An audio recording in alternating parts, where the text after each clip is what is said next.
Every single day, the same dreams. I am forced to relive the same memories whenever I close my eyes. Over 40 years have passed since then, but my subconsciousness is still trapped in one of those nights. As sad as it sounds, life moved on, and so did I. As much as I could call it moving on, after all, my life's mission was to do away with the source of my problems, to do away with the man made from mist. Or so I thought. I've clamored for a chance to take my vengeance on him for so long. The things I've done to get where I needed to would have driven a lesser man insane, I knew this, and pushed through. Yet when the opportunity presented itself, I couldn't do it. An additional set of terrors wormed its way into my mind. A trio of demons aptly called remorse, guilt, and regret. I've tried my best to wrestle control away from these infernal forces, but in the end, as always, I've proven to be too weak. Unable to accomplish the single-minded goal I've devoted my life to, I let him go. In that fateful moment, it felt like I had done the right thing by letting him go. I felt a weight lifted off my chest. Now, with the clarity of hindsight, I'm no longer sure about that. That said, I am getting ahead of myself. I suppose I should start from the beginning. My name is Yaroslav Tuta, and I hail from a small Siberian village, far from any center of civilization. Its name is irrelevant.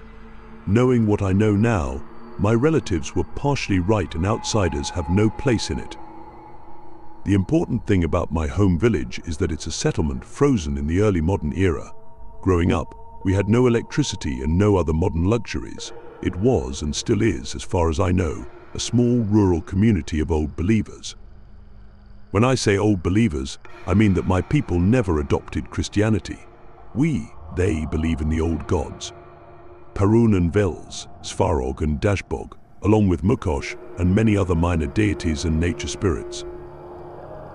What outsiders consider folklore or fiction, my people, to this very day, hold to be the truth and nothing but the truth. My village had no doctors, and there was a common belief there were no ill people, either. The elders always told us how no one had ever died from disease before the Soviets made incursions into our lands. Whenever someone died, and it was said to be the result of old age, the horned shepherd had taken them to his grazing fields, they used to say. They said the same thing about my grandparents, who passed away unexpectedly one after the other in a span of about a year. Grandma succumbed to the grief of losing the love of her life. Whenever people died in accidents or were relatively young, the locals blamed unnatural forces. Yet, no matter the evidence, diseases didn't exist until around my childhood, at least not according to the people. At some point, however, everything changed in the blink of an eye. Boris Beard Bogdanov, named so after his long and bushy graying beard, fell ill. He was constantly burning with fever, and over time his frame shrunk. The disease he contracted reduced him from a hulk of a man to a shell no larger than my dying grandfather in his last days. He was wasting away before our very eyes. The village folk attempted to chalk it up to malevolent spirits, poisoning his body and soul. Soon after him, his entire family got sick too. Before long, half of the village was on the brink of death. My father got ill too. I can vividly recall the moment death came knocking at our door. He was bound to suffer a slow and agonizing journey to the other side. It was a chilly spring night when I woke up, feeling the breeze enter and penetrate our home. That night, the darkness seemed to be bleaker than ever before. It was so dark that I couldn't even see my hand in front of my face. A chill ran down my spine. For the first time in years, I was afraid of the dark again. The void stared at me, and I couldn't help but dread its awful gaze. At 11 years old, I nearly pissed myself again, just by looking around my bedroom and being unable to see anything. I was blind with fear. At that moment I was blind, the nothingness swallowed my eyes all around me, and I wish it had stayed that way. I wish I never looked toward my parents' bed.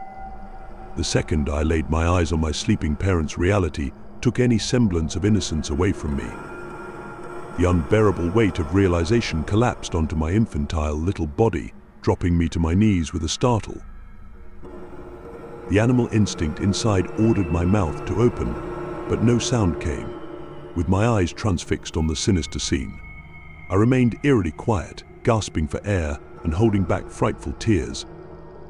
Every tall tale, every legend, every child's story I had grown out of by that point came back to haunt my psyche on that one fateful night.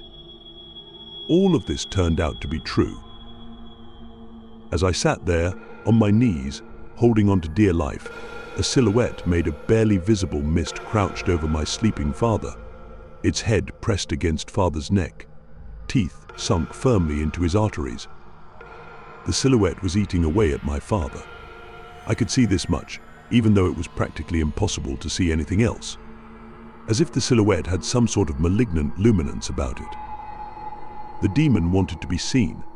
I must have made enough noise to divert its attention from its meal, because it turned to me and straightened itself out into this tall, serpentine, and barely visible shadow caricature of a human. Its limbs were so long, long enough to drag across the floor. Its features were barely distinguishable from the mist surrounding it. The thing was nearly invisible, only enough to inflict the terror it wanted to afflict its victims with. The piercing stare of its blood-red eyes kept me paralyzed in place as a wide smile formed across its face. Crimson-stained, razor-sharp teeth peeked from behind its ashen-gray lips, and a long tongue hung loosely between its jaws. The image of that thing has burnt itself into my mind from the moment we met. The devil placed a bony, clawed finger on its lips, signaling for me to keep my silence. Stricken with mortifying fear, I could not object, nor resist. With tears streaming down my cheeks, I did all I could. I nodded. The thing vanished into the darkness, crawling away into the night. Exhausted and aching across my entire body, I barely pulled myself upright once it left, still deep within the embrace of petrifying fear. It took all I had left to crawl back to bed, but I couldn't sleep. The image of the bloodied silhouette made from a mist, and my father's vitality clawed my eyes open every time I dared close them. The next morning, father was already sick, burning with fever. I knew what had caused it, but I wouldn't dare speak up. I knew that, if I had sounded the alarm on the man made from mist, the locals would have accused me of being the monster myself. The idea around my village was, if you were old enough to work the household farm, you were an adult man. If you were an adult, you were old enough to protect your family.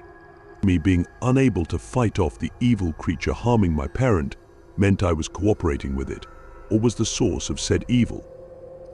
Shame and regret at my inability to stand up, for my father ate away at every waking moment, while the ever-returning presence of the man made from mist robbed me of sleep every night. He came night after night to feast on my father's waning life. He tried to shake me into full awareness every single time he returned, tormenting me with my weakness. But every day I told myself this one would be different, but every time it ended the same. I was on my knees, unable to do anything but gawk in horror at the pest, taking away my father and chipping away at my sanity. Within a couple of months, my father was gone. When we buried him, I experienced a semblance of solace. Hopefully the man made from mist would never come back again, wishing him to be satisfied with what he had taken away from me. I was too quick to jump to my conclusion. This world is cruel by nature, and as per the laws of the wild, a predator has no mercy on its prey while it starves. My tormentor would return to take away from me so long as it felt the need to satiate its hunger. Before long, I woke up once more in the middle of the night. It was cold for the summer. Too cold. Dreadful thoughts flooded my mind. Fearing for the worst, I jerked my head to look at my mother. Thankfully, she was alone, sound asleep, but I couldn't ease my mind away from the possibility that he had returned. I hadn't slept that night. In fact, I haven't slept right since. Never. The next morning, I woke up to an ailing mother.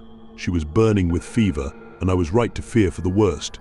He was there the previous night, and he was going to take my mother away from me. But I stayed up every night since to watch over my mother, mustering every ounce of courage I could to confront the nocturnal beast haunting my life. It never returned. Instead, it left me to watch as my mother withered away to disease like a mad dog. The fever got progressively worse, and she was losing all color. In a matter of days, it took away her ability to move, speak, and eventually reason. I had to watch as my mother withered away, barking and clawing at the air. She recoiled every time I offered her water and attempted to bite into me whenever I'd get too close. The furious stage lasted about a week before she slipped into a deep slumber, and after 3 days of sleep, she perished. A skeletal, pale, gaunt husk remained of what was once my mother. While I watched an evil, malevolent force tear my family to shreds, my entire world seemed to be engulfed by its flames. By the time Mother succumbed to her condition, more than half of the villagers were dead, and the Soviets incurred into our lands. They wore alien suits as they took away whatever healthy children they could find, myself included. I fought and struggled to stay in the village, but they overpowered me. Proper adults had to restrain me so they could take me away from this hell and into the heart of civilization. After the authorities had placed me in an orphanage, the outside world forcefully enlightened me. It took years, but eventually I figured out how to blend with the city folk. They could never fix the so-called trauma of what I had to endure. There was nothing they could do to mold the broken into a healthy adult. The damage had been too great for my wounds to heal. I adjusted to my new life and was driven by a lifelong goal to avenge whatever had taken my life away from me. I ended up dedicating my life to figuring out how to eradicate the disease that had taken everything from me after overhearing how an ancient strain of Siberian anthrax reanimated and wiped out about half of my home village. They excused the bite marks on people's necks as infected sores. It took me a long time, but I've gotten myself where I needed to be. The Soviets were right to call it a disease, but it wasn't anthrax that had decimated my home village and taken my parents' lives. It was something far worse, an untreatable condition that turns humans into hematophagic corpses somewhere between the living and the dead. Fortunately, the only means of treatment seemed to be the termination of the remaining processes vital to sustaining life in the afflicted. It's an understanding I came to have after long years of research under, oftentimes illegal, circumstances. The initial idea came about after a particularly nasty dream about my mother's last days. In my dream, she rose from her bed and fell on all fours. Frothing from the mouth, she coughed and barked simultaneously. Moving awkwardly on all fours, she crawled across the floor toward me.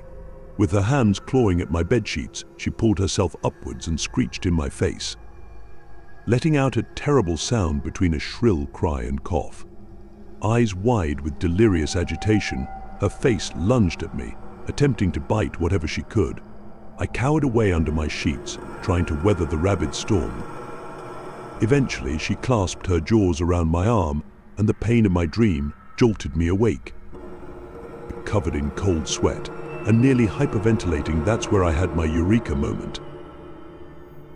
I was a medical student at the time. This seemed like something that fit neatly into my field of expertise, virology. Straining my mind for more than a couple of moments conjured an image of a rabies-like condition that afflicted those who the man made from mist attacked. Those who didn't survive anyway. 9 out 10 of the afflicted perished. The remaining ones seemed to slip into a death-like coma before awakening changed. This condition changes the person into something that can hardly be considered living, technically. In a way, those who survived the initial infection are practically, as I've said before, the walking dead. Now, I don't want this to sound occult or supernatural. No, all of this is biologically viable, albeit incredibly unusual for the tetrapoda superclass. If anything, the condition turns the afflicted into a human-shaped leech of sorts. While I might have presented the afflicted to survive the initial stage of the infected as an infallible superhuman predator, they are, in fact, maladapted to cohabitate with their prey in this day and age. That is us. Ignoring the obvious need to consume blood, and to a lesser extent certain amounts of living flesh, this virus inadvertently mimics certain symptoms of a tuberculosis infection, at least outwardly. That is exactly how I've been able to find test subjects for my study. Hearing about death row inmates who matched the profile of advanced tuberculosis patients but had somehow committed heinous crimes, including cannibalism. Through some connections I've made with the local authorities, I got my hands on the corpse of one such death row inmate. He was eerily similar to the man made from mist, only his facial features seemed different. The uncanny resemblance to my tormentor weighed heavily on my mind. Perhaps too heavily, I noticed a minor muscle spasm as I chalked up a figment of my anxious imagination. This was my first mistake. The second being when I turned my back to the cadaver to pick up a tool to begin my autopsy. This one nearly cost me my life. Before I could even notice, the dead man sprang back to life.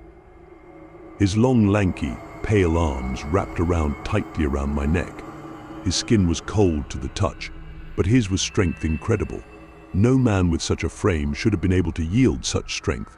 No man appearing this sick should have been able to possess. Thankfully, I must have stood in an awkward position from him to apply his blood choke properly. Otherwise, I would have been dead, or perhaps undead by now. As I scrambled with my hands to pick up something from the table to defend myself with, I could hear his hoarse voice in my ear. "I am sorry. I'm starving." The sudden realization I was dealing with a thing human enough to apologize to me took me by complete surprise. With a renewed flow of adrenaline through my system, my once worst enemy, fear, became my best friend. The reduced supply of oxygen to my brain eased my paralyzing dread, just enough for me to pick a scalpel from the table and forcefully jam it into the predator's head.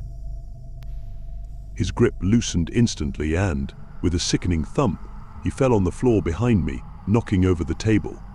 The increased blood flow brought with it a maddening existential dread. My head spun and my heart raced through the roof. Terrible, illogical, intangible thoughts swarmed my mind. There was fear interlaced with anger, a burning wrath. The animalistic side of me took over, and I began kicking in Dead Man's body again and again. I wouldn't stop until I couldn't recognize his face as human. Blood, torn out hair, and teeth flew across the floor before I finally came to. Collapsing to the floor right beside the corpse, I sat there for a long while, shaking with fear, clueless about the source of my fear. After all, it was truly dead this time. I was sure of it. My shoes cracked its skull open and destroyed the brain.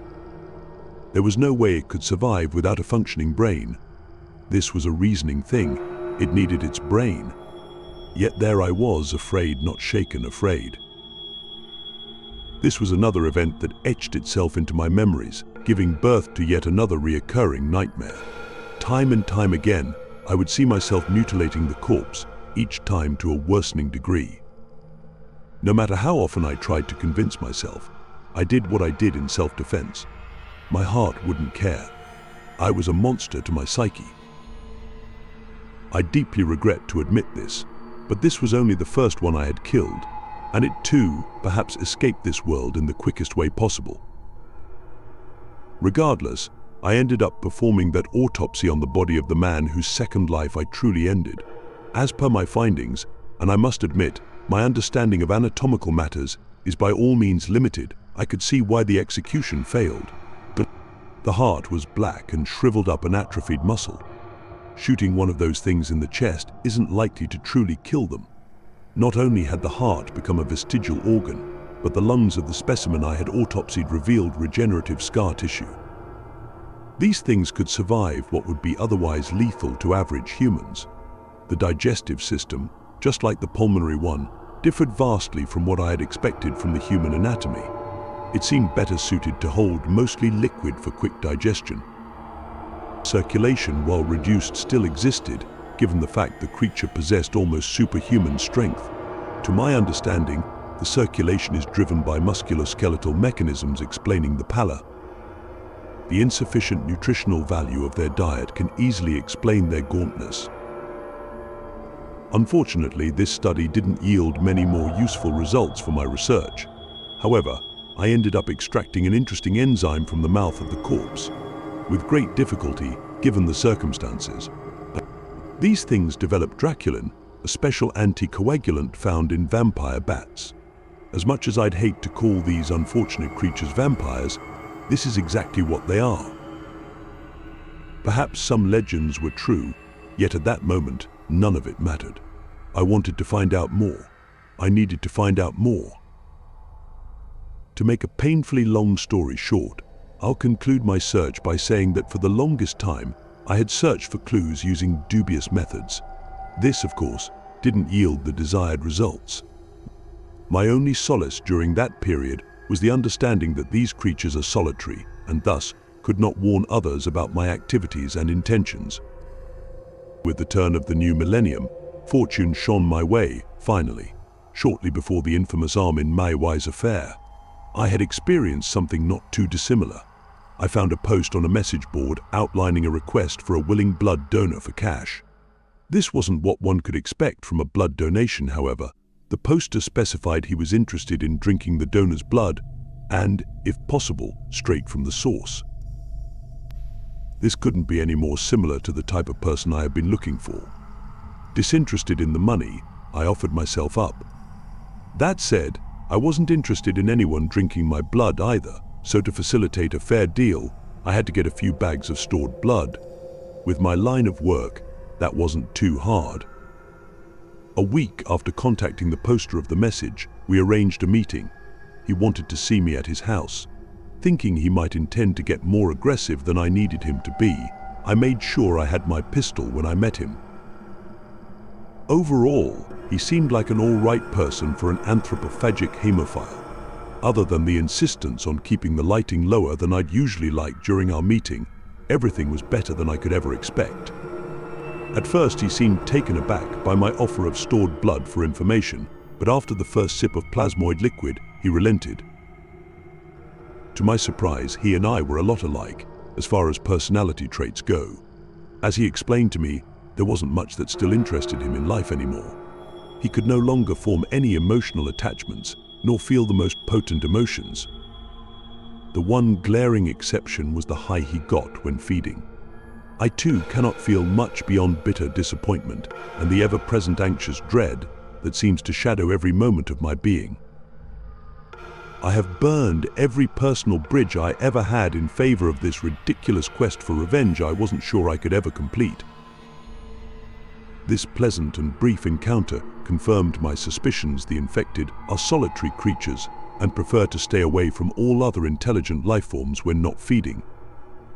I've also learned that to stay functional on the abysmal diet of blood and the occasional lump of flesh, the infected enter a state of hibernation that can last for years at a time. He confirmed my suspicion that the infected disliked bright lights and preferred to hunt and overall go about their rather monotone lives at night. The most important piece of information I had received from this fine man was the fact that the infected rarely venture far from where they first succumbed to the plague, so long, of course, as they could find enough prey. Otherwise, like all other animals, they migrate and stick to their new location. Interestingly enough, I could almost see the sorrow in his crimson eyes, a deep regret, and a desire to escape an unseen pain that kept gnawing at him. I asked him about it, wondering if he was happy with where his life had taken him. He answered negatively. I wish he had asked me the same question, so I could just tell someone how miserable I had made my life. He never did, but I'm sure he saw his reflection in me. He was certainly bright enough to tell as much. In a rare moment of empathy, I offered to end his life. He smiled a genuine smile and confessed that he tried, many times over, without ever succeeding. He explained that his displeasure wasn't the result of depression, but rather that he was tired of his endless boredom. Back then, I couldn't even tell the difference. Smiling back at him, I told him the secret to his survival was his brain staying intact. He quipped about it, making all the sense in the world, and told me he had no firearms. I pulled out my pistol, aiming at his head, and joked about how he wouldn't need one. He laughed, and when he did, I pulled the trigger. The laughter stopped, and the room fell dead silent, too silent, and with it, he fell as well, dead for good this time. Even though this act of killing was justified, it still frequented my dreams, yet another nightmare to a gallery of never-ending visual sorrows. This one, however, was more melancholic than terrifying, but just as nerve-wracking. But he lost all reason to live, to exist just to feed. This was below things, no people like us. The longer I did this, all of this, the more I realized I was dealing with my fellow humans. Unfortunately, the humans I've been dealing with have drifted away from the light of humanity. The cruelty of nature had them reduced to wild animals controlled by a base instinct without having the proper way of employing their higher reasoning for something greater. These were victims of a terrible curse, as was I. My obsession with vengeance only grew worse. I had to bring the nightmare I had reduced my entire life to an end. Armed with new knowledge of how to find my tormentor, I finally headed back to my home village. A few weeks later, I arrived near the place of my birth, near where I had spent the first 11 years of my life. It was night, the perfect time to strike. That was easier said than done. Just overlooking the village from a distance proved difficult. With each passing second, a new, suppressed memory resurfaced. A new night terror to experience while awake. The same diabolical presence marred all of them. Countless images flashed before my eyes, all of them painful. Some were more horrifying than others. My father's slow demise, my mother's agonizing death. All it, tainted by the sickening shadow standing at the corner of the bedroom. Tall, pale, barely visible, as if he was part of the nocturnal fog itself. Only red eyes shining, glowing in the darkness, along with the red hue dripping from his sickening smile. Bitter, angry, hurting, and afraid, I lost myself in my thoughts. My body knew where to find him. However, we were bound by a red thread of fate. Somehow, from that first day, when he made me his plaything, he ended up tying our destinies together. And I could probably smell the stench of iron surrounding him. I was fuming, ready to incinerate his body into ash and scatter it into the nearest river. Worst of all was the knowledge I shouldn't look for anyone in the village, lest I infect them with some disease they'd never encountered before. It could potentially kill them all. I wouldn't be any better than him if I had let such a thing happen. My inability to reunite with any surviving neighbors and relatives hurt so much that I can't even put it into words. All of that seemed to fade away once I found his motionless cadaver resting soundly in a den by the cemetery. How cliché the undead dwelling in burial grounds. In that moment, bereft of his serpentine charm, everything seemed so different from what I remembered. He wasn't that tall, he wasn't much bigger than I was when he took everything from me. I almost felt dizzy, realizing he wasn't even an adult, probably. My memories have tricked me. Everything seemed so bizarre and unreal at that moment. I was once again a lost child. Once again confronted by a monster that existed only in my imagination. I trained my pistol on his death-like form. Yet in that moment, when our roles were reversed, when he suddenly became a helpless child, I was a man made from mist. When I had all the power in the world, and he lay at my feet, unable to do anything to protect himself from my cruelty, I couldn't do it. I couldn't shoot him. I couldn't do it because I knew it wouldn't help me, it wouldn't bring my family back. Killing him wouldn't fix me or restore the humanity I gave up on. It wouldn't even make me feel any better. There was no point at all. I wouldn't feel any better if I put that bullet in him. Watching that pathetic carcass, I realized how little all of that mattered. My nightmares wouldn't end, and the anxiety and hatred would not go away. There was nothing that could ever heal my wounds. I will suffer from them so long as I am human. As much as I hate to admit it, I pitied him in that moment. As I've said, letting him go was a mistake. Maybe if I went through with my plan, I wouldn't end up where I am now. Instead of taking his life, I took some of his flesh. I cut off a little piece of his calf. He didn't even budge when my knife sliced through his pale leg like butter. This was the Pyrrhic victory I had to have over him. a foolish and animalistic display of dominance over the person whose shadow dominated my entire life. That wasn't the only reason I did what I did. I took a part of him just in case I could no longer bear the weight of my 3 demons. Knowing people like him do not feel the most intense emotions, I was hoping for a quick and permanent solution should the need arise. Things did eventually spiral out of control. My sanity was waning, and with it, the will to keep on living, but instead of shooting myself, I ate the piece of him that I kept stored in my fridge. I did so with the expectation of the disease killing my overstressed immune system and eventually me. Sadly, there are very few permanent solutions in this world and fewer quick ones that yield the desired outcomes. I did not die technically. Instead, the man made from mist was reborn. At first, everything seemed so much better, sharper, clearer, and by far more exciting. But for how long will such a state remain exciting when it's the default state of being? After a while, everything started losing its color to the point of everlasting bleakness. Even my memories aren't as vivid as they used to be, and the nightmares no longer have any impact. They are merely pictures moving in a sea of thought. With that said, life isn't much better now than it was before. I don't hurt, I don't feel almost at all. The only time I ever feel anything is whenever I sink my teeth into the neck of some unsuspecting drunk. My days are mostly monochrome gray with the occasional streak of red, but that's not nearly enough. Unfortunately, I lost my pistol at some point, so I don't have a way out of this tunnel of mist. It's not all bad.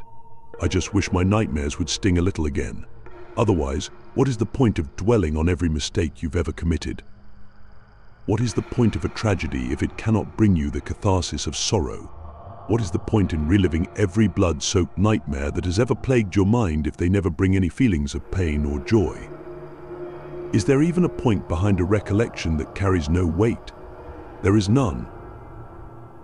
Everything I've ever wanted is within reach, yet whenever I extend my hand to grasp at something, anything, it all seems to drift away from me. And now, only now, once the boredom that shadows my every move has finally exhausted me, now that I am completely absorbed by this unrelenting, impenetrable and bottomless sensation of emptiness, this longing for something, anything, I can say I truly understand what horror is. I can say without a shadow of a doubt that the man made from mist isn't me, nor any other person or even a creature.